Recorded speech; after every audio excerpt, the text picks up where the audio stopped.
Sa ngalan ng mga magigiting na sundalong ito, nais muna naming iparating sa sambayang Pilipino na kami hindi mga terorista.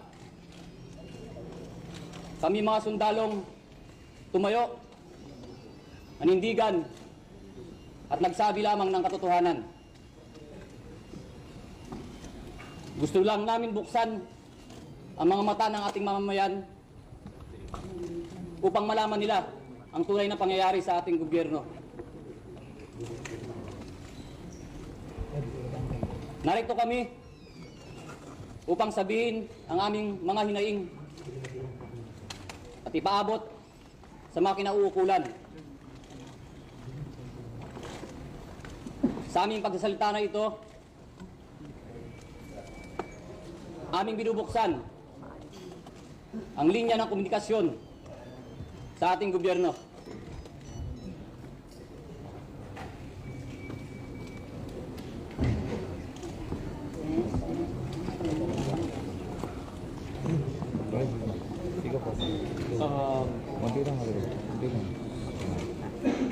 Before we call on yung napili naming mag-mediate for a peaceful resolution nitong exercise na ito, we have 70 officers here na gusto iparating din yung mga hinaing nila. Uy! Sir, sa gitna lang siya. I'm Captain Maestro Campo. I'm Captain Maestro Campo. I'm with the Scout Rangers. Sa nakikita ko dito ngayon, kayo, mga media, we've capsulized everything about the problem of this nation. Nandiyan na lahat. Pagpasok nyo, nagkakagulo kayo. But I do not want to take things against you. Bakit kayo nagkakagulo? Kasi hanap buhay nyo ang kumuha ng news. So, nandiyan na yung economy, nandiyan na yung poverty, magagawan kayo sa resources, mag-aaway kayo. In a nutshell, ito yung bayan natin. Kami, tumatayo sa tama, moral, and just. Siguro para sa kalaman ng lahat, dapat nyong mabatid. At ang unang tanong, ano ba ang meron sa amin dito? Bakit kami nagsusugal ng buhay namin? Wala.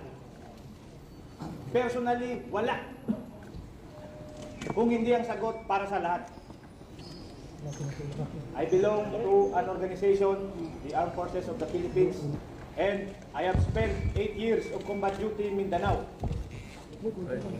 At sa ngayon, pag ako'y tinanong kung ang mga sundalo na nakasama ko at nakita ko na namatay, may kabuluhan ba? Ang sagot ko, wala. At hindi ako titigil hanggat hindi ko nakita na magkakaroon ng kabuluhan ang pagkamatay ng mga sundalo, civilian at damage to property.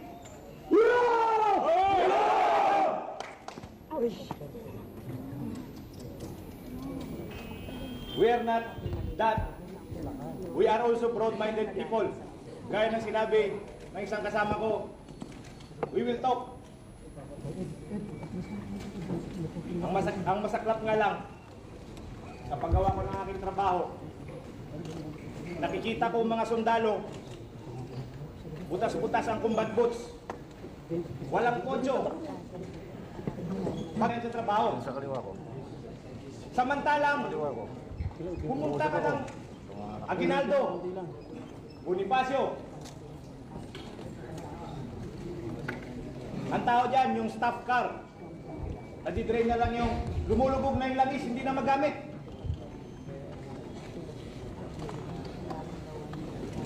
I remember one time, nagipag-usap ako sa battalion commander ko, Sir, if this is the army and the armed forces I'm serving, kinahiya ko to. Pero dapat ang mga taong katulad nito, ito yung manatili sa serbisyo.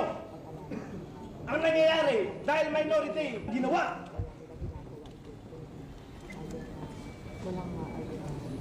We have fine resolve na dapat ayusin ang organisasyon.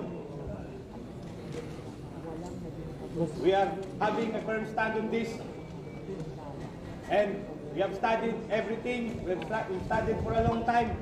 Ang problema, lumalabas sa organisasyon lang. Wala na tayong institusyon na mapagkakatiwalaan. Even the Supreme Court, kini-question. So if 100 years from now, we will die, we will risk a 50-50 chance today para makinabang yung mga apo natin.